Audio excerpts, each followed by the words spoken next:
È uno sconfinato.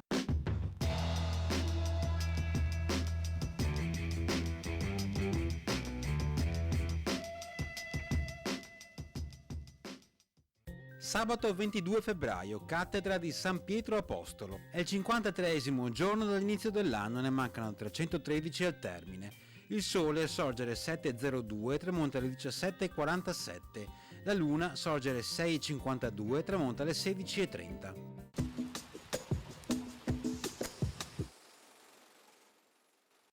Le truppe dell'imperatore Massimiliano entrano a Cortina d'Ampezzo, territorio veneziano da quasi 50 anni. Con il trattato di Worms, firmato il 3 maggio 1521, tutti i territori resteranno definitivamente in proprietà all'impero austriaco.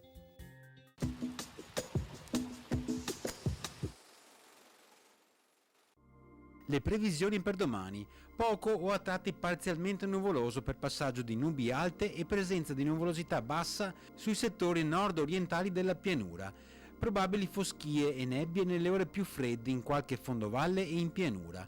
Precipitazioni assenti. Temperature minime in pianura senza notevoli variazioni, salvo locale diminuzione. Sulle zone montane in aumento. Massime in aumento salvo sui settori orientali della pianura, dove risulteranno stazionarie o in lieve calo. Clima particolarmente mite di giorno in quota e sulla pianura sud-occidentale.